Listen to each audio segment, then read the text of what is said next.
Irmãos queridos, bom dia para todos, graça e paz. Nós estamos iniciando aí a nossa terceira palestra-aula, falando desse assunto importante que é a relação sociedade, família, igreja. Essas coisas, de certa forma, são indissociáveis, né? As família e igreja coexistem e coexistem dentro de uma sociedade. Essa sociedade, ela sempre, desde que a Escritura nos mostra, a sociedade sempre se opõe ao reino de Deus, aos valores de Deus, aos princípios que Deus estabelece desde a criação. Porque desde Gênesis que a gente vê uma ruptura entre o homem e Deus, e surgem então universos que são concorrentes àquilo que Deus estabelece. E a igreja é levantada para ser então o modelo. Paulo vai falar, por exemplo, sobre a igreja, dizendo que ela é coluna e baluarte da verdade. Então a igreja tem esse desafio, esse compromisso, essa responsabilidade de ser guardadora e proclamadora da verdade em todos os contextos pelos quais ela passou. E hoje a gente está no século XXI, é um contexto diferente de Paulo, mas não na sua conspiração contra Deus. A conspiração é sempre. Então eu queria orar e vamos caminhar nessa palestra basicamente pegando 3 pontos. A gente vai dar uma analisada mais uma vez sobre o contexto à nossa volta. Depois a gente vai procurar identificar erros nossos e depois a gente verá um caminho de renovação. Então é importante que o nosso coração esteja aberto e a nossa mente também, para que possamos, por meio da palavra de Deus, sermos orientados nesse tempo que a gente vive. Bendito Deus, nós te louvamos, te engrandecemos o nome e te agradecemos por estarmos aqui. Te agradecemos por mais um tempo juntos como igreja tua, mais um tempo de procurando compreender a nossa vocação, a fim de corresponder a ti, de maneira que o teu nome seja glorificado e que nós possamos cumprir a missão que tu nos deste e assim ver, ó Deus, que fomos bem-sucedidos naquilo que tu nos designaste a fazer. Seja com minha vida e com a vida dos meus irmãos nesta manhã. Precisamos da tua graça, precisamos, Senhor, do teu Espírito nos renovando, abrindo nosso entendimento, renovando nosso corpo, nossa alma diante de ti, Senhor. Que os meus irmãos possam estar aqui também com o coração desejoso e aberto para ouvir, compreender e aplicar as coisas que tu tens nos falado. Assim nós oramos e nós te agradecemos no nome do teu Filho Jesus, Senhor e Salvador nosso. Amém. Irmãos, como eu disse, nosso assunto é esse, né? Discernindo o universo ao lado. Hoje é a terceira e última palestra-aula e, claro, vão ficar muitas coisas que poderiam ser mais desenvolvidas, desdobradas e ficarão para outras oportunidades. Muitas coisas precisam ser ditas, a igreja precisa se posicionar, precisa capacitar seus membros a saber conviver com o tempo, com esse tempo do século XXI, preservando uma verdade única em meio ao relativismo da verdade dos nossos dias. Então, tem um texto base nosso, que é esse que Paulo escreve aos Efésios enquanto estava preso. Como eu tenho dito, ele se preocupa com a maneira como a igreja deve viver, deve proceder, deve andar, e sempre entendendo que a igreja é um povo enviado. Esse processo a gente precisa sempre ter na nossa mente. Nós fomos tirados do mundo e depois enviados a ele. Só que somos enviados ao mundo com uma nova criação, como membros de uma nova criação, né?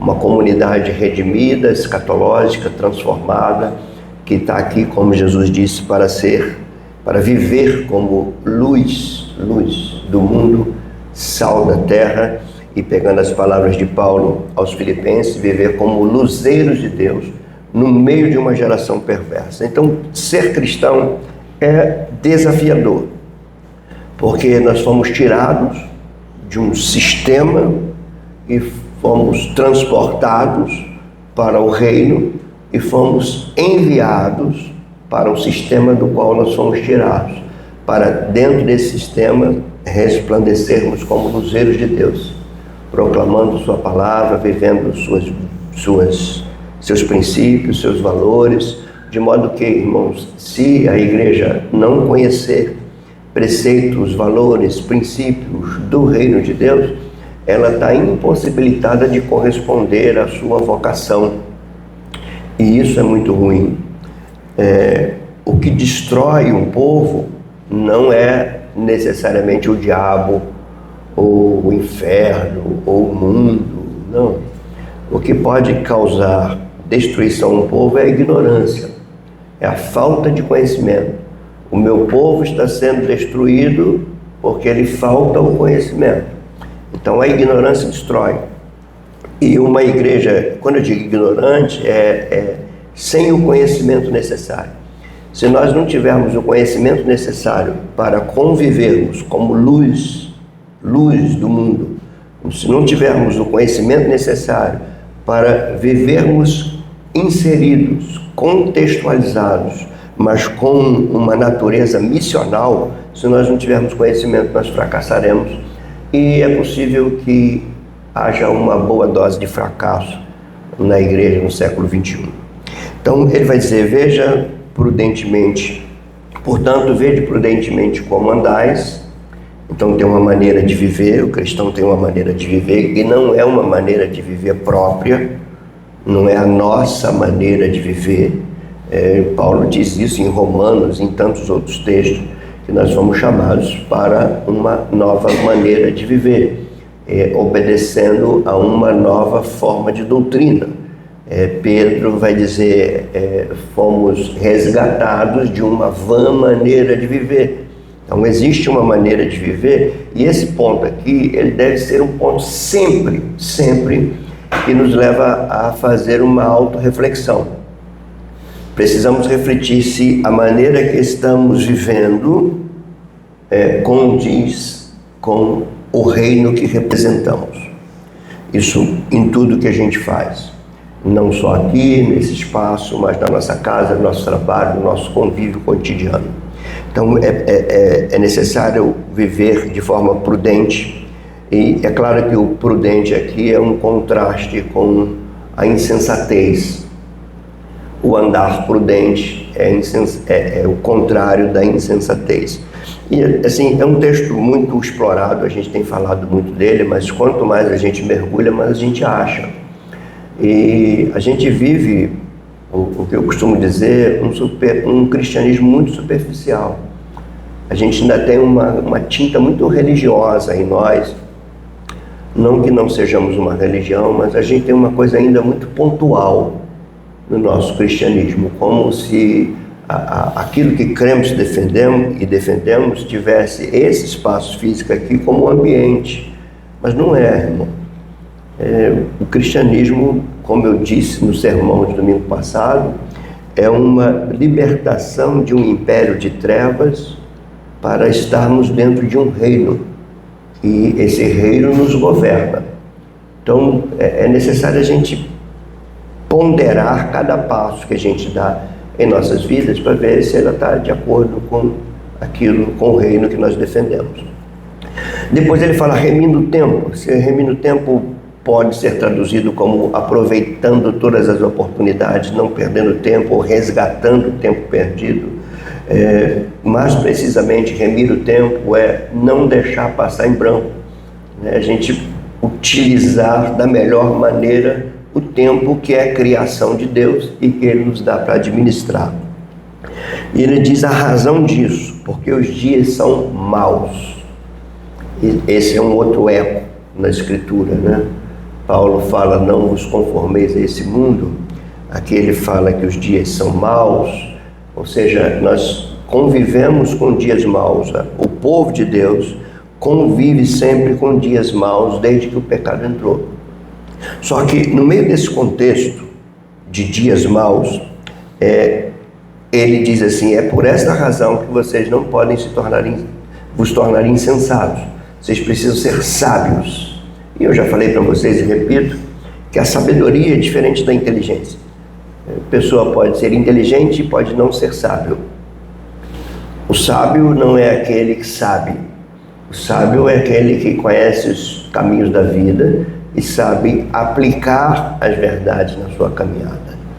A pessoa pode ser inteligente para saber que ao consumir isso, o teu corpo reage daquela maneira. Isso é uma inteligência, ele sabe disso. Mas ele é sábio quando ele deixa de consumir aquilo para que o corpo não reaja do jeito que ele vai reagir. Então, é necessário ser sábio e não insensato. E aqui está o ponto que eu acho que é o norteador da nossa aula. É necessário compreender qual a vontade do Senhor. Não que o Senhor tenha muitas vontades. É sempre procurar compreender a verdade de Deus, a vontade de Deus, dentro do contexto em que estamos inseridos. Sempre disso. Se a igreja deixa de se preocupar com a verdade de Deus, ela vai se perder. Nós precisamos, no meio dos dias maus, não só remir o tempo, mas procurar sempre compreender qual a vontade do Senhor. E aqui ele fala no singular, né? A vontade de Deus. Então, hoje, como eu disse, a gente vai caminhar por 3 pontos. Primeiro, a gente vai ver assim, essas mudanças culturais e suas origens. Isso aqui a gente está tocando de novo no assunto. Nós já falamos sobre isso, né? Nós vivemos dentro de uma cultura, mas a igreja, de certa forma, ela tem uma cultura própria. É a cultura do reino de Deus. E é uma coisa bem complexa isso, né? Se relacionar cristianismo e cultura. Como o cristão se relaciona com a cultura para o qual ele está enviado. Como que é? Ele se submete à cultura, ele ignora a cultura, ele interage com a cultura. Então esse seria assunto até para próximas aulas, mas é um assunto muito interessante, a relação do cristão com a cultura. O que é cultura? É um conjunto de fatores, não tem como definir, mas tudo que envolve as artes, os comportamentos, tudo faz parte de uma cultura. E o século XXI é um século de multiculturas, e o Brasil é um país multicultural, só que tem sempre uma cultura majoritária, que vai dominando pensamentos, opiniões e comportamentos. Então, como que o cristão lida com a cultura? Como que a gente entende essas mudanças ao nosso lado? Por que no século XX era diferente de agora? Por que há décadas era diferente de agora? E aí eu coloco aqui que as mudanças culturais, elas existem, a gente vê isso pelos meios de comunicação, pelas artes, por tudo, a gente vê que o mundo pensa de maneira diferente, muita coisa. Comportamento é diferente, porque o comportamento é o resultado do pensamento. Aquilo que nós pensamos produz o nosso comportamento. Falando de forma eclesiástica, a nossa teologia dirige a nossa ética. Então, ninguém pode santificar, por exemplo, as ações sem santificar os pensamentos. Por isso que Paulo vai falar que os pensamentos precisam ser levados cativos à vontade de Deus. Ele fala isso. 2 Coríntios, se eu não me engano. Então, as mudanças culturais que nós presenciamos em nossos dias têm sua origem numa transição. E aqui é um ponto interessante, né? A igreja, não é comum a igreja ensinar sobre essas coisas, mas é importante que saibamos. Há uma transição da era moderna para a era pós-moderna. E nessa transição, irmãos, muita coisa muda.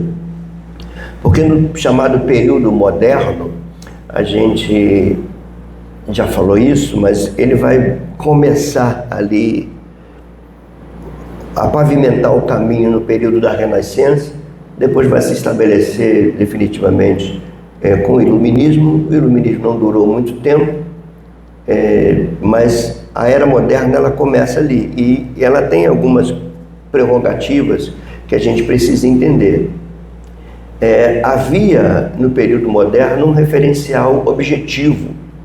Eles entendiam que há uma verdade absoluta, norteadora, ainda que essa verdade seja definida pela razão autônoma.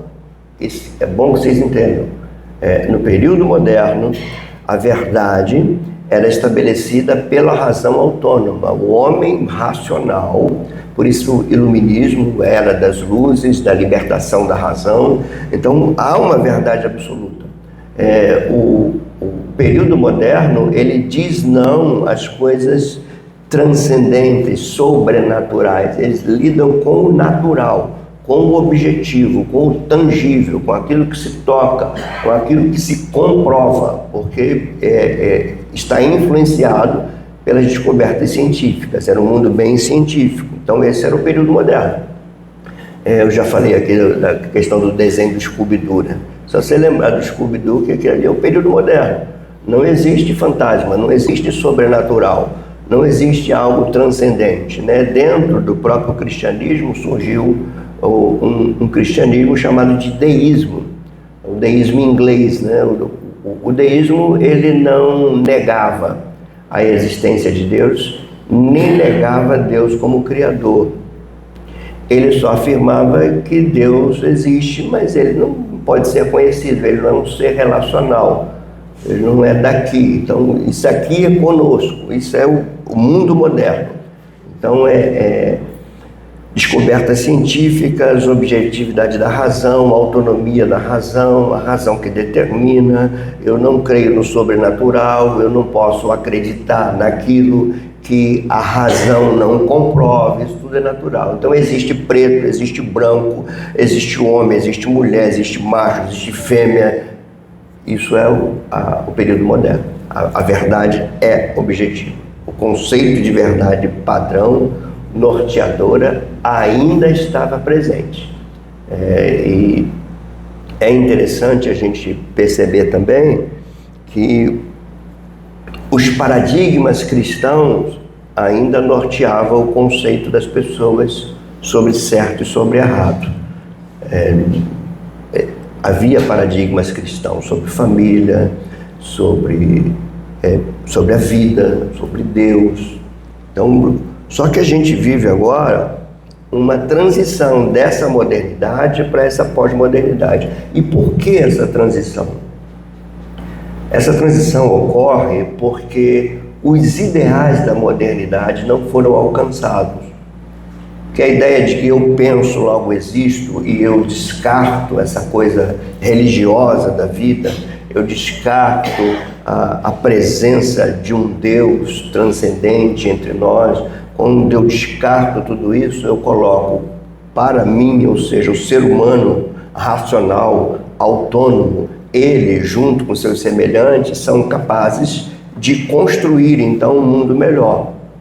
É daí que do deísmo vem a ideia de reino de Deus, mas não nada transcendente, né, que se estabelece definitivamente com a vinda de Jesus. Para o deísmo inglês, o reino de Deus, então, ele se estabelece mais pelo ser humano, liberto da religião. Ele é autônomo na sua racionalidade e ele é capaz de fazer o bem, de construir um mundo melhor juntos. Isso cai por terra porque se comprovou que os ideais da modernidade vão para o chão, sobretudo no início do século passado, com as duas guerras mundiais. Então, o ponto definitivo ali, as duas guerras mundiais, balança tudo, né? O que o homem racional está conseguindo fazer? Está conseguindo fazer guerras, está conseguindo matar, está conseguindo construir armas poderosas. Então esse ideal de modernidade começa a ruir. Surge então, o caminho vai sendo aberto para uma coisa que vem depois dessa modernidade. Por isso a expressão pós-modernidade, que alguns hoje não gostam disso, eles preferem hipermodernidade, é uma outra expressão. Então há uma mudança de pensamentos aqui.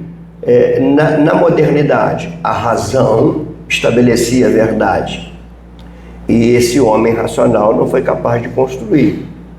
Então, o que vai propor a pós-modernidade? ela vai negar uma verdade absoluta, norteadora, para a qual todos devem convergir. A ideia aqui é de liberdade libertária mesmo, ou seja, cada um tem a sua verdade, e a verdade não é estabelecida por um ato racional seco. A verdade é estabelecida pelo próprio sujeito, pelas suas emoções, pelos seus sentimentos, por aquilo que ele experimenta. Eu lembro que eu coloquei uma frase aqui que está no livro Verdade, que ele diz que a história está sendo reescrita e a experiência é a juiz de todas as coisas. Então é muito interessante, verdade relativa e a experiência que vai julgar o que é verdade. Vocês podem não parecer, mas isso afeta até o culto, afeta até a maneira da igreja viver.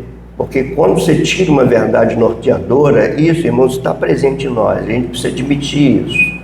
A gente precisa admitir isso. O que a gente tem como verdade é mais aquilo que a gente sente do que aquilo que a gente entende.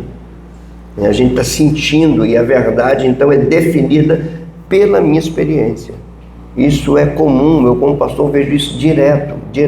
As pessoas estão entrando por um caminho que é negado pela Escritura, mas ele vai legitimar o seu caminhar, porque ele está se sentindo bem. Então, não, estou me sentindo bem, fica tranquilo, pastor, que eu estou bem. Então, é a experiência que diz o que é verdade. O que a gente tem aqui? A gente tem, primeiro, o relativismo. Tudo é relativo. Repare como uma coisa vai puxando a outra. Tudo é relativo. Se tudo é relativo, então nós temos um mundo plural. Há um pluralismo de ideias, de pensamentos, tudo convivendo. Porque a verdade é relativa ao sujeito. Então eu tenho a minha verdade e fulano tem a verdade dele, ciclano tem a verdade dele. Essas verdades caminham juntas, então é uma pluralidade de verdades. Porque há uma relativização da verdade, cada um tem a sua relativa ao sujeito, então a gente vive num mundo plural de ideias. Aí tem um terceiro ponto, que é o inclusivismo. Se todos têm suas verdades, se as verdades convivem no pluralismo, todas as verdades devem ser incluídas como verdade, não podem ser rejeitadas. O inclusivismo vai gerar o quê? Um sincretismo. O que é o sincretismo? É tudo junto como se fosse a mesma coisa. Existe um sincretismo religioso, por exemplo. A gente pode ter um culto sincretista. A gente mistura um monte de coisa nesse culto como se tudo fosse culto. É um sincretismo. Então isso tudo vem da pós-modernidade. Relativização da verdade, pluralidade dos conceitos, inclusivismo de tudo que se impõe, e o resultado é um sincretismo em todas as dimensões da vida humana. Bom, esse é o que está ao nosso lado hoje, a grosso modo falando. O que eu quero ver com vocês agora, afunilar mais, é como que a gente pode admitir nossos erros, tanto quanto igreja, coletivamente, família e nós individualmente. Principalmente nós como pai, como mãe, como formador, onde é possível que nós estejamos errando ou que erramos e precisamos admitir. Eu vou me valer de um trecho de um salmo, o Salmo 78, ele é um salmo que fala da longanimidade de Deus conduzindo seu povo e da obstinação desse povo em não obedecer o seu Deus. E é interessante esses primeiros versículos dele, que vai dizer assim, depois do Salmo 119, o salmo mais longo é esse aqui. Escutai, povo meu, a minha lei, prestai ouvidos às palavras da minha boca, abrirei os lábios em parábolas e publicarei enigmas dos tempos antigos. O que ouvimos e aprendemos, aqui a gente já tem uma dica. O que ouvimos e aprendemos. Eles aprenderam porque eles ouviram. O que ouvimos e aprendemos, o que nos contaram nossos pais. A gente já está vendo aqui, uma geração transmitindo a outra. Não encobriremos a seus filhos, um passado para o outro. E ele prossegue e diz, onde eu estou, contaremos à vindoura geração os louvores do Senhor e o seu poder e as maravilhas que fez. Ele estabeleceu um testemunho em Jacó, instituiu uma lei em Israel e ordenou, um decreto. Ele estabeleceu uma lei. O povo de Deus nunca viveu sem lei, desde quando foi criado. Então, ele instituiu uma lei em Israel e ordenou. Isso aqui não é sugestão. Ordenou a nossos pais que os transmitissem a seus filhos. Irmãos, nós estamos diante de algo muito sério aqui. A Escritura está dizendo que é uma ordem de Deus transmitir a verdade aos filhos. Isso é responsabilidade dos pais, é responsabilidade da igreja, e eu creio que aqui a gente pode estar errando nessa transmissão da verdade aos nossos filhos. E o nosso erro, ele também, nós podemos estar errando e também nós podemos estar sendo vítimas dessa pós-modernidade, que a pós-modernidade mexeu com as emoções, como eu falei. A coisa não é mais racional, a coisa é mais emotiva, é mais afetiva, é mais envolvida pelo afeto. E as relações de pais e filhos também começaram a ser norteadas mais pelo afeto do que por essa verdade de autoridade e submissão. Os filhos, e aqui nós erramos, eles passaram a ser iguais aos pais, a relação de iguais. E a relação pai e filho não é uma relação de iguais, é uma relação de autoridade e submissão, do maior e o menor. Quer ver uma coisa? Alex tem 3 filhos, né, Alex? Certo? Você e Renata tem 3. Certamente vocês dois, você e Renata, colocaram os nomes dos filhos, ok? E parece uma coisa trivial isso, né? Mas a Bíblia nos mostra uma coisa. A autoridade é daquele que dá o nome. Por isso que Deus deu a Adão a ordem de dar nome. Porque ele tem autoridade sobre a criação, representando Deus. Por isso na Bíblia você vê Deus mudando nomes. É interessante, quem dá o nome é quem tem autoridade. Então, se demos nomes aos nossos filhos, nós temos autoridade sobre ele. E a relação pai e filho é uma relação de autoridade, é uma relação de transmissão de valores. Se essa relação fica uma relação de iguais, dentro de uma pós-modernidade, a gente não consegue mais transmitir valores, porque os valores são relativos. Aí começa a complicar tudo. A gente fica mais com medo de perder o amor do nosso filho do que perder o respeito. E a gente vai vendendo a alma. Isso que eu estou falando, é erro nosso? Mas de certa forma fomos vítimas também. Nas igrejas é a mesma coisa. Até a própria relação nossa com Deus está sendo mexida, está sendo norteada mais pelo afeto do que pela verdade objetiva de Deus. Todo mundo quer um Deus bonzinho, que corresponde às suas necessidades afetivas. Por isso que é meio estranho, eu me lembro, não sei se você era meu aluno nessa época, que eu perguntei na sala de aula se Deus tinha ódio, se Deus tinha ira. E a resposta foi, eu me lembro, não sei quem foi responder, não sei se foi Fernanda falava muito, né? Claro que não, foi claro que sim. Deus odeia o pecado, Deus odeia muita coisa, Deus odeia o mal, Deus tem ira, nós somos livres da ira vindoura. Então essa ideia de Deus também foi perdida por conta da pós-modernidade.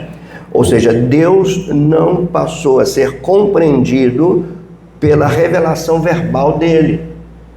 Tanto é, irmãos, que a gente cantava, ninguém explica Deus. A gente cantava isso, Deus é um ser inexplicável, cada um pode ter o seu parecer de Deus. Isso é altamente pós-moderno. Eu não posso definir Deus, porque ele é infinito, mas eu posso explicar à medida que eu entendo aquilo que ele revelou de si mesmo. Eu não só posso, como devo explicar, inclusive, aos meus filhos. E aqui a gente vê uma lacuna. Então surgiu uma ordem não cumprida, essa ordem aqui não foi cumprida. Vou voltar aqui no verso 6. transmitir a seus filhos, a fim de que a nova geração conhecesse. Olha que coisa desafiadora, irmãos. O que esse texto está falando? Que a nova geração depende da geração atual para conhecer a Deus e seus princípios. Se isso não for transmitido, a gente vê uma geração dependente de Deus, mas que não conhece a Deus. Aí a gente vai lá para Oséias: o meu povo está sendo destruído, porque ele falta o conhecimento, porque tu, sacerdote, negaste o conhecimento ao meu povo.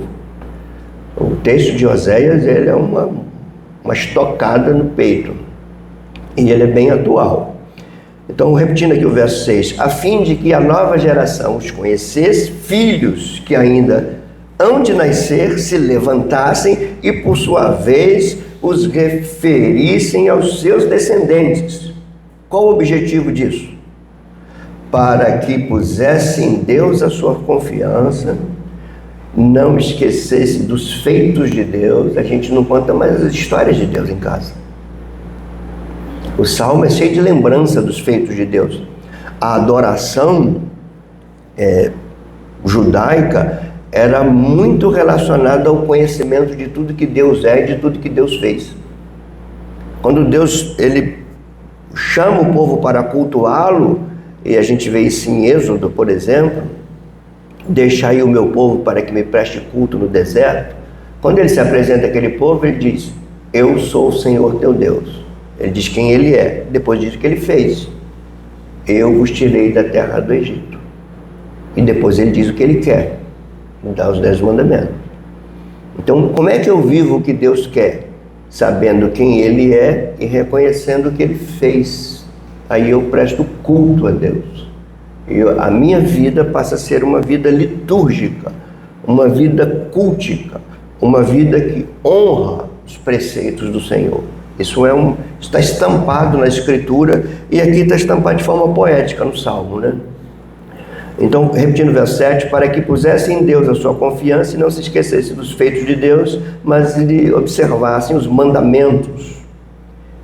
Se eu perguntar assim para você, você não vai responder não. Você sabe os 10 mandamentos? Você conhece os 10 mandamentos? Você ensina os 10 mandamentos? Você ensinou na tua casa os 10 mandamentos, os desdobramentos deles? Os 10 mandamentos é apenas uma moldura da ética cristã.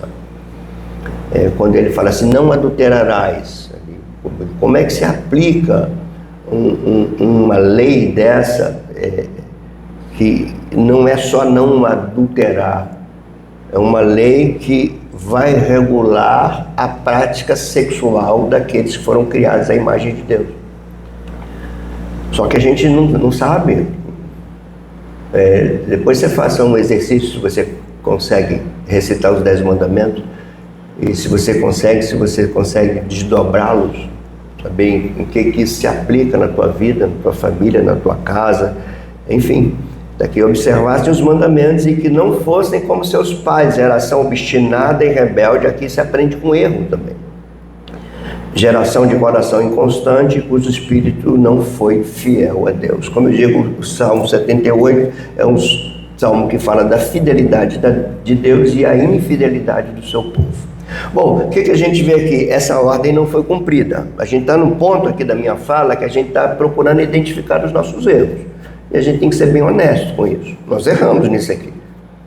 Na nossa casa não tem mais culto doméstico, não tem mais oração familiar, não tem mais estudo bíblico de rotina.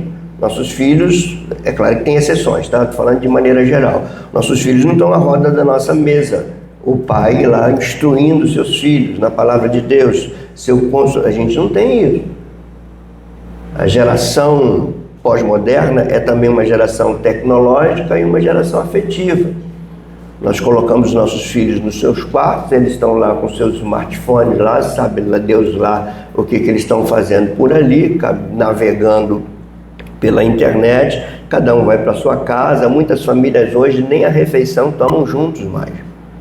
Muitas, cada um para si, cada um no seu canto.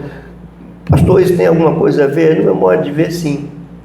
A gente vai perdendo raiz, a gente vai perdendo um modelo que sempre tivemos. A gente comprava livrinho de história bíblica, para os filhos e contavam. Hoje alguns pais têm até vergonha de contar a história do nascimento, da criação de Adão, de Eva, da serpente. Alguns pais nem têm até vergonha de falar isso. Então, irmãos, tudo isso, essa ordem não cumprida, trouxe uma lacuna entre gerações. Quer ver? Vamos viajar aqui comigo. Como que essa ordem de transmitir para outra geração é algo imperativo na Escritura. E quando você lê o Salmo 19, não sei se você já percebeu isso, o salmista consegue ver isso na própria criação. Quando ele diz assim: um dia anuncia o outro dia, uma noite faz declaração a outra noite. Então, na passagem do dia, segundo o poema do Salmo 19, um dia não entra em cena sem que o dia anterior transmitisse para ele o conhecimento de Deus. Essa é a imagem poética do Salmo, e que tem implicações para nós. Nossos filhos não podem crescer sem que nós deixarmos de transmitir a eles as verdades de quem é Deus, quais são os feitos de Deus, quais são as ordens de Deus, qual é o prejuízo de desobedecer a Deus. Enquanto igreja, nós deixamos de ensinar sobre pecado, deixamos de falar sobre inferno, não se falava mais disso. Por quê? Porque a pós-modernidade, gente, ela exaltou o afeto. Então nós queríamos mais uma igreja afetivamente correspondida, feliz, com experiências boas, sentindo alguma coisa boa. E falar de pecado, falar de consequência de pecado, falar de inferno, não eram assuntos que dariam plateia para isso. Então, isso vai gerar uma lacuna, que está aqui, ó. E essa lacuna a gente vê expressada no livro de Josué. Quem era Josué? Ele foi o sucessor de Moisés. Então a gente tem ali o Pentateuco, termina em Deuteronômio, uma nação preparada para entrar na terra. Josué é o líder, isso vai suceder. Eles entram na terra, eles batalham. Talvez o livro de tantas guerras é o livro de Juízes, né? Josué foi um grande guerreiro vencedor. Mas presta atenção no que diz do verso 6 ao verso 11 do capítulo 2, que aqui tem uma dica para nós. Diz assim: havendo Josué despedido o povo, foram-se os filhos de Israel, cada um a sua herança, para possuírem a terra. Serviu o povo do Senhor todos os dias de Josué. Então a gente está aqui na geração de Josué, ok? Geração de Josué, que é a mesma geração de Moisés, dentro desse contexto. E todos os dias dos anciãos que ainda sobreviveram por muito tempo depois de Josué. Então essa geração dura um tempo. Anciãos que sobreviveram por muito tempo depois de Josué, e que viram todas as grandes obras feitas pelo Senhor. Então eles testemunharam, eles viram, eles contemplaram, eles sabiam quem era Deus e sabiam o que o Senhor fez com eles.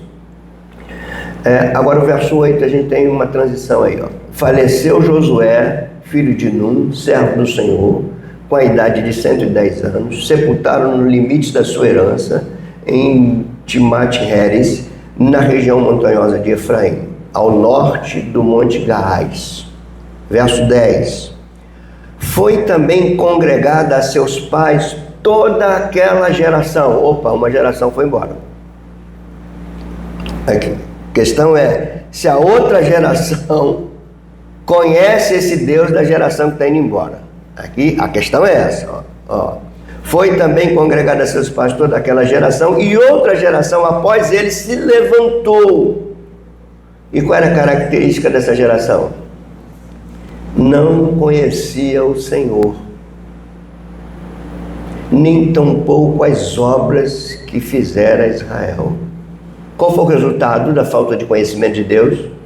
Então fizeram os filhos de Israel o que era mal perante o Senhor, pois serviram os Baalins. Ou seja, eles se misturaram com a cultura pagã. Irmãos, somente eu estou enxergando essa realidade hoje? Você consegue ver isso?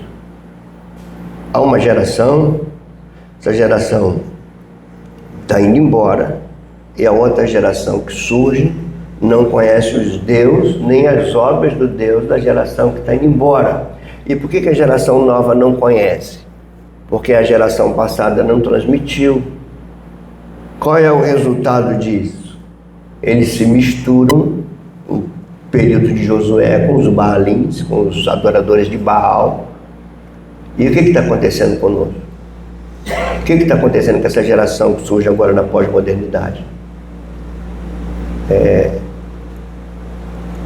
Ela quer Deus, mas ao mesmo tempo ela está absorvida pela cultura à sua volta. A gente tem aqui, porque esse povo de Israel, se você ler depois o livro de Reis, o próprio livro de Juízes, você vê que esse povo tinha uma herança religiosa, mas não tinha uma mente que compreendia esse Deus dos seus pais e seus feitos. A gente tem hoje também uma geração religiosa, mas desconhecedora de quem é Deus, desconhecedora de quais são os feitos de Deus. A gente fala isso com tristeza, né? Mas você deve notar que há algum tempo as pregações deixaram de ser doutrinárias, elas foram mais motivadoras. Era mais pregações motivacionais do que pregações doutrinárias. Não precisava motivar as pessoas. Então, essa aqui, temos uma lacuna, temos uma ordem não cumprida.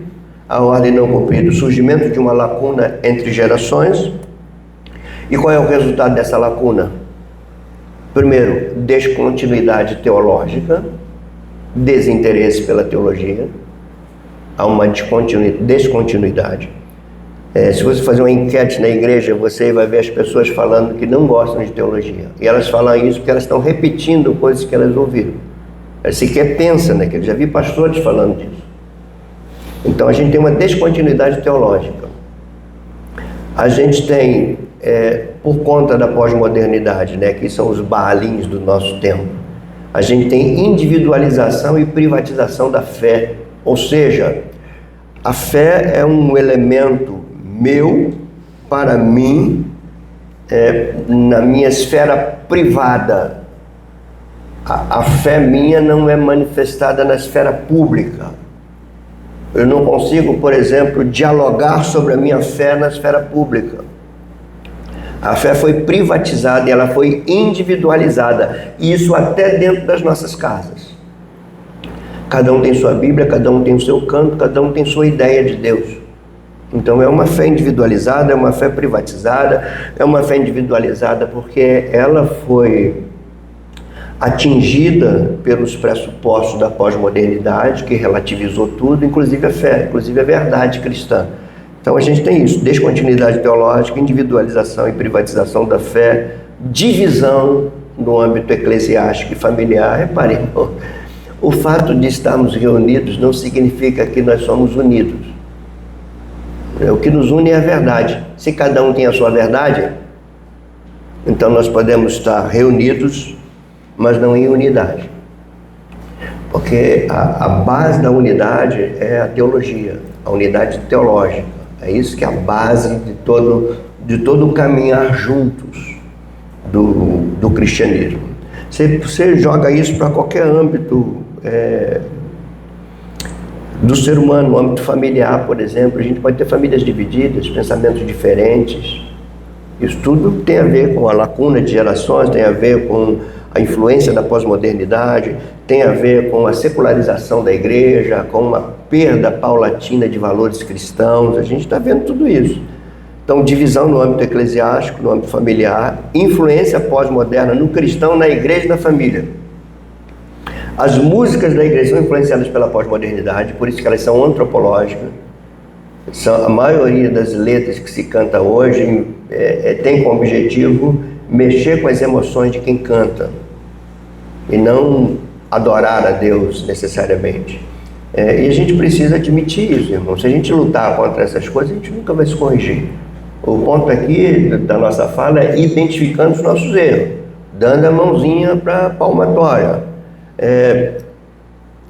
A pós-modernidade, então, influenciou o cristão na sua maneira de ver o mundo, seus pensamentos, influenciou a igreja no seu culto, na sua teologia, na sua pregação, nos seus modelos de templos. A pós-modernidade influenciou tudo. A gente vê alguns modelos e ambientes de templo, você não é tolo nem tola, você sabe muito bem disso. São os ambientes de culto totalmente produzidos para as pessoas sentirem-se bem ali.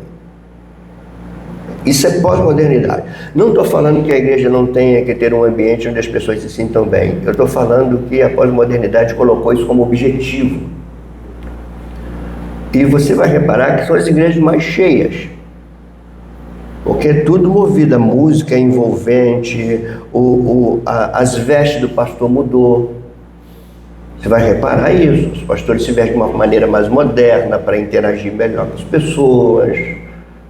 Dificilmente você vê alguém com terno hoje. A maioria é camisinha apertadinha, calcinha apertadinha, boquinha apertadinha da calça. Gente, isso é influência. Isso é influência. Vocês reparem tanto no Antigo Testamento, os sacerdotes, os ministros de Deus no Antigo Testamento, nem todo o povo era sacerdote, mas a tribo sacerdotal, os sacerdotes, eles não se vestiam como os outros. Se você parar bem, não quero ser cri-cri, não, nem estou pedindo para vocês concordar comigo, mas se você reparar bem, a gente não está distinguindo dessa pós-modernidade nem na maneira de nos vestirmos. Nem isso tem distinção. A gente igualou, a gente precisa admitir que isso influenciou o comportamento, sim. Só que essa influência comportamental pode atingir coisas mais graves, né? Então, na família também a pós-modernidade influenciou, como eu já disse, em relação de afeto entre pais e filhos. Aí a gente vê a pós-modernidade trabalhando em empoderamento feminino. Não são... deixa eu colocar a coisa com muito cuidado aqui. Não é questão das mulheres trabalharem não, porque elas podem e devem e são capazes para isso, mas você vê muitas mulheres que querem trabalhar porque não querem se depender do marido, porque querem se empoderar mesmo. E a gente tem problema mais na frente com isso, porque a gente quebra os papéis estabelecidos por Deus no casamento. Então a pós-modernidade influenciou o cristão individualmente, influenciou a igreja, influenciou a família, influenciou as artes, influenciou tudo. E resultado, mais um aí, que é uma espiritualidade híbrida. O que é isso, pastor? O que é uma hibridez? É quando dois elementos se misturam, como se fosse um só. É híbrido. O que é uma hibridez espiritual? É quando o nosso coração, aí é pós-modernidade, o nosso coração demonstra amor a Jesus, mas a nossa mente segue os padrões da pós-modernidade. Isso é híbrido, é um cristianismo híbrido, as duas coisas estão se misturando. Então é Jesus no coração e paganismo na mente. Eu amo a Jesus, mas como eu dirijo meu casamento? Do jeito que a sociedade está dirigindo. Como é que eu educo meus filhos? Do jeito que a sociedade está impondo. Então a gente tem resultado, espiritualidade híbrida e, obviamente, inoperância missionária. A igreja perde seu poder missionário. Ela não pode estar como ovelha no meio dos lobos, como na época de Josué, porque ela foi influenciada pelos Baalins do nosso tempo. Isso tudo é muito doído, irmãos, mas é uma verdade. Para a gente fechar, qual seria o caminho de renovação para isso? Um caminho mesmo, tá, gente? Nós precisamos, assim, de muita de muita paciência, de muita perseverança, mas também de muita consciência. Nós precisamos ter consciência. Eu vou botar aqui caminhos de renovação numa perspectiva individual, eclesiástica, igreja e familiar, tá bom? Dentro da perspectiva individual, ou seja, o que você e eu podemos e devemos fazer para encontrar um caminho de renovação que tire de nós essa casca de pós-modernidade que está sobre nossas vidas. Primeiro, a gente precisa permitir o confronto da verdade bíblica. Não dá para fugir, irmãos. Tem que deixar a Bíblia confrontar você. Assim, está errado. A Bíblia diz isso, você não pode achar que é do jeito que você quer. É do jeito que a Escritura diz. Então, é permitir o confronto, ele não é confortável. O confronto sempre traz desconforto, porque ele vai pontuar as coisas que precisam ser tratadas em nossa vida. Aqui eu estou falando do ponto de vista individual, tá?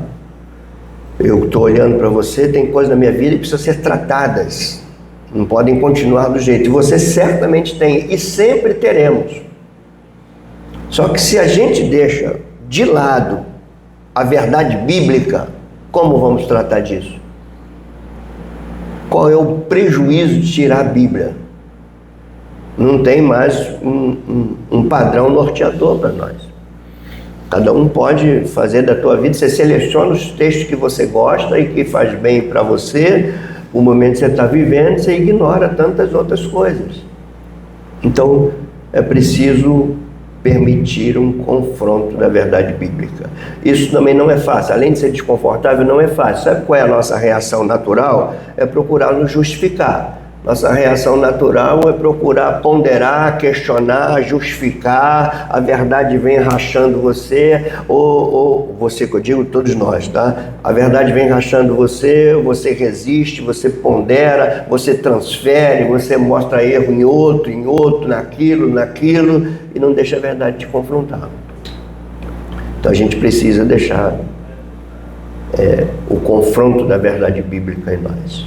Segundo, precisamos admitir que é possível ter desenvolvido uma compreensão distorcida ou desviada da Escritura. E outra coisa, a gente precisa admitir isso. É possível que temos compreendido a Bíblia à luz da pós-modernidade, à luz das nossas experiências pessoais, e não de acordo com o que a Escritura diz. Distorção da Escritura é muito comum, distorção de Deus. A gente já vê Deus sendo deslocado do Senhor para ser aquele que nos serve. A gente vive uma geração que determina a ação de Deus para satisfazer nossos desejos, nossas experiências. Então a gente precisa admitir, é possível. Gente, é tão legal isso, né? Não é confortável, mas é tão legal quando você olha a Escritura assim, caramba, eu sempre pensei isso aqui, não era isso. E você admitir que você compreendeu errado. E você já levou para a Escritura a tua compreensão, né? Você vai, deleita-te no Senhor e Ele satisfaz o desejo do teu coração. Você já vai para esse texto com uma interpretação e vai a Deus para satisfazer os desejos do teu coração, sem sequer ter o cuidado de ponderar o texto. Seria isso uma ordem imperativa, invariável, perene? É um contexto apenas do Salmo, é poético, ele satisfaz todos os desejos do meu coração. Será que é isso mesmo? Será que é isso que a Bíblia está prometendo? Só que a gente tem teologia popular. Quando uma igreja não tem mais a sua teologia, a teologia popular começa a tomar conta. Você entra na igreja e você vai reproduzindo aquilo que você ouve. Vai passando de um para o outro. Você está assim porque você não jejua, porque você precisa jejuar para conquistar as coisas. Então você vai ouvindo isso dentro da igreja e vai passando para outro. E aí a gente tem a teologia popular e a gente precisa admitir que é possível que tenhamos distorcido. Outra coisa, individualmente, né? Retorno aos exercícios espirituais, irmão. Eu estou falando tanto isso. Isso aqui é beabá. É o simples do simples, do simples, do simples. Leitura privada da Escritura. O que é leitura privada? Você e a palavra de Deus. Tem que separar um tempo do teu dia. Não vem com essa, não, que eu falo com Deus quando estou no carro, estou andando. Não, você tem que separar um tempo para Ele. Jesus fazia isso. Todos os homens de Deus bíblicos tinham tempo para com Deus.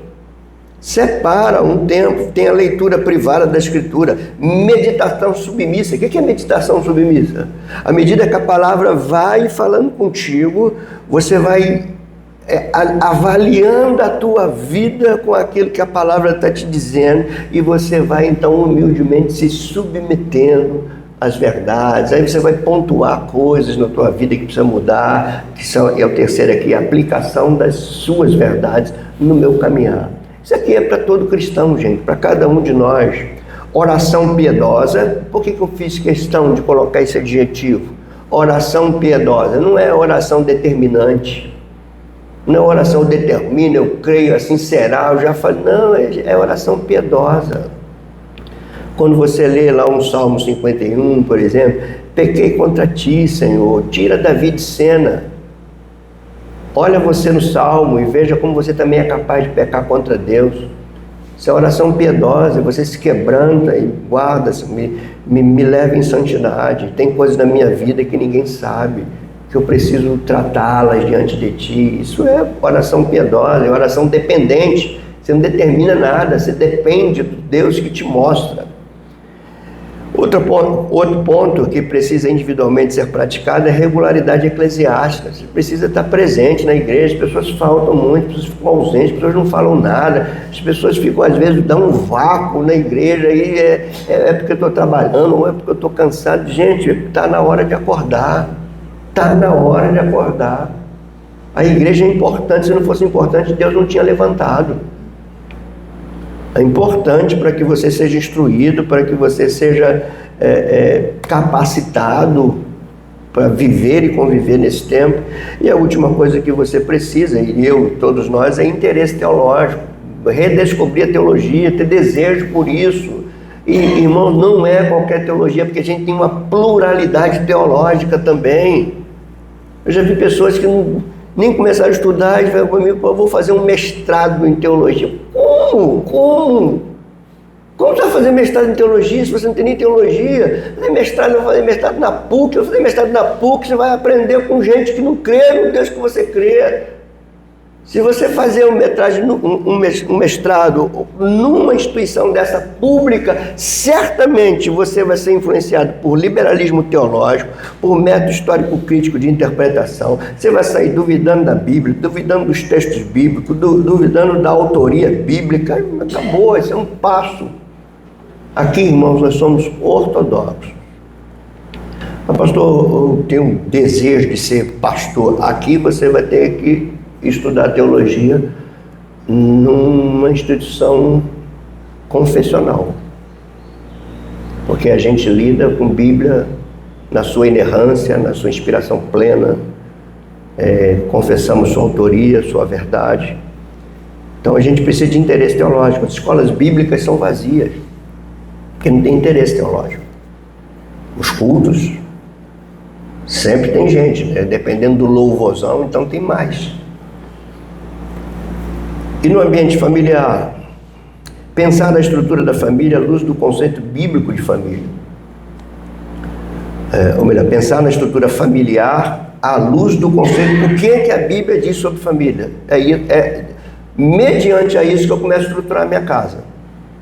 O que é que a Bíblia diz sobre família? Vê-la como expressão, ver a família como expressão da imagem de Deus. Porque foi isso que a gente vê no Éden. Ele cria o homem em sua imagem. Qual é o ambiente de refletir essa imagem? Família. Homem e mulher, uma só carne, construindo um núcleo familiar onde a imagem de Deus ali é refletida. Não permitir a cisão dos ambientes igreja-família. Isso aqui é um outro erro. A gente precisa corrigir aqui. O caminho de renovação é esse. Igreja e família não podem se dissociar. A luta é nossa, na formação dos filhos, na educação religiosa.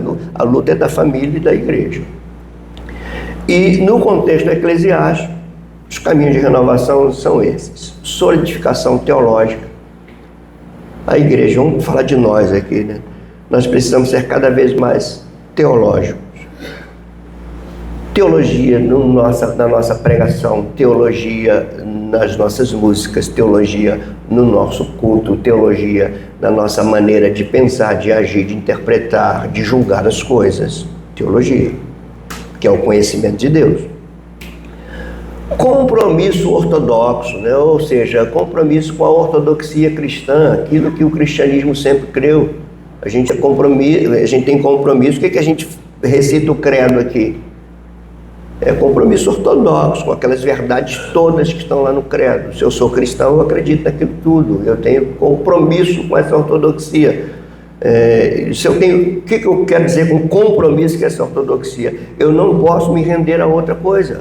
Eu não posso ser influenciado por outra coisa. Eu tenho um compromisso. Eu sou ortodoxo, eu creio assim, eu vou crer assim sempre, e eu vou transmitir aquilo que eu creio para as próximas gerações. É ortodoxia. Pregação bíblica e expositiva, e não apenas motivacional e pontual. Ela precisa ser bíblica, a pregação precisa ser bíblica e ela precisa ser expositiva. Mesmo que eu pregue de forma temática, quando eu abordar esse tema, todos os textos que eu vou ler têm que ser bem expostos, para eles não serem tirados dos seus contextos. A pregação tem que ser expositiva. Pregar dá trabalho, tá, irmãos? Piedade cultica e não euforia cultica. Piedade cultica, eu estou aqui, eu falei para vocês na última live, o mês de janeiro sempre eu leio o Pentateuco todo. E eu sempre me impressiono ali com como Deus é criterioso com a maneira que Ele deve ser cultuado. Critério, não pode ser diferente. É do jeito que Ele determina. Então a gente tem que ter piedade cultica, a gente tem que ter quebrantamento, mas no culto no sentido de ter momento de contrição, de arrependimento, de reflexão, de adoração a Deus. Precisamos disso. A importância da música nisso, a importância da participação coletiva da igreja no culto, né? Piedade cultica. Capacitação para a inserção é outra coisa que a igreja precisa fazer. O que a gente está fazendo aqui? Terceira palestra-aula que visa trazer alguma capacitação. Então, a igreja tem como responsabilidade capacitar os seus membros para viver nessa sociedade pós-moderna. Isso é uma responsabilidade da igreja. Porque se a gente fala assim, isso foi um assunto, inclusive, de uma palestra que eu fiz, que abriu para as perguntas, né? E a questão que foi levantada é se a culpa é dos pais que não estão ensinando os seus filhos. Então é aquela história longa. E eu botei uma pitada lá de fogo na fogueira quando eu falei: os pais não vão ensinar seus filhos se eles não forem ensinados pela igreja. Se a igreja não ensinar os pais, como os pais ensinam os filhos? Então, é capacitação para a inserção. A gente tem que fazer. E uma contextualização responsável, ou seja, não é deixar a igreja confinada nesse espaço. É capacitar a igreja para ela estar contextualizada nesse mundo pós-moderno. Só que essa contextualização é uma contextualização responsável, não é para ser igual a eles são. Porque eu já vi o que eu tenho visto, em nome dessa contextualização, eu estou vendo as pessoas absorvendo totalmente o procedimento de uma geração pagã, em jovens, adultos, adolescentes. O que eu estou vendo é isso. A inserção, a contextualização de Jesus era muito responsável. Por exemplo, Jesus estava no meio dos pecadores. A gente vê isso nos evangelhos. Está lá no meio dos pecadores, comendo com os pecadores, está ali no meio deles. Contextualização, inserção. Mas era responsável. Ele não estava ali para absorver a maneira deles procederem. Ele estava ali para influenciar com o reino de Deus. Tanto é que quando vão questioná-lo, por que o mestre de vocês ali come com os pecadores? E ele diz: o que vocês estão falando? Para que Jesus diz? Os sãos não precisam de médicos. O que ele está dizendo ali? A minha contextualização é terapêutica. Eu estou ali para curar, estou ali para instruir, estão ali para dirigir. E assim tem que ser a nossa contextualização. Ela tem que ser responsável, irmãos. Nós não podemos ser absorvidos pelos meios nos quais nós estamos contextualizados. Então tenha cuidado. Eu termino com uma citação do Tim Keller, que ele vai dizer assim, é no livro Igreja Centrada, se eu não me engano. Esse livro é Igreja Centrada. Ele diz assim: a grande tarefa missionária é transmitir a mensagem do Evangelho, presta atenção, transmitir a mensagem do Evangelho a uma nova cultura, evitando transformar a mensagem desnecessariamente em algo estranho a essa cultura. Ou seja, você tem que pregar o Evangelho para essa cultura de maneira que ela entenda. Por isso que às vezes eu converso muito com teólogos, que às vezes o teólogo tem a mania de trazer um discurso acadêmico para a igreja. As pessoas não entendem isso. Tem que falar o que as pessoas entendem. Fala de teologia, mas uma teologia aplicada, que as pessoas possam entender isso. Se a gente for começar a usar termos técnicos daqui, dali, isso é mais orgulho teológico do que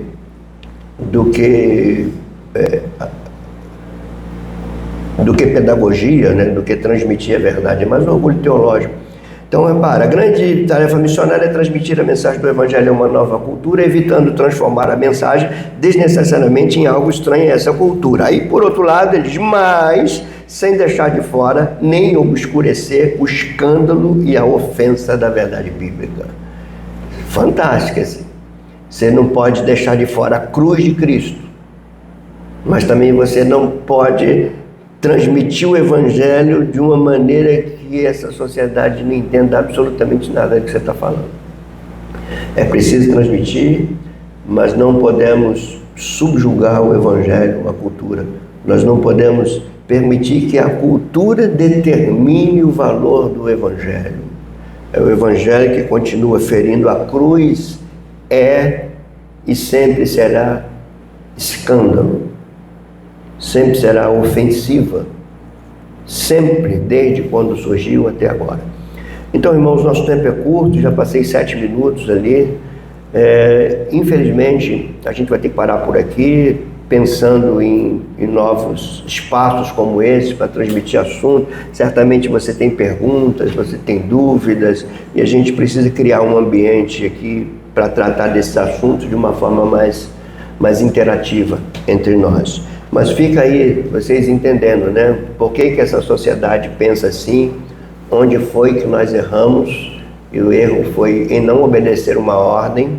A não obediência a essa ordem criou uma lacuna entre as gerações, e essa lacuna trouxe seus malefícios para todos nós. Como corrigir isso? Há atitudes individuais, eclesiásticas e familiares para a gente começar um caminho de renovação. E começa por minha vida, começa por tua vida. Diante de tudo que você ouviu, seja responsável com tudo que você ouviu e procure aplicar na tua vida. Bendito Deus, nós te louvamos por mais um tempo, estudando o nosso tempo à luz da tua palavra.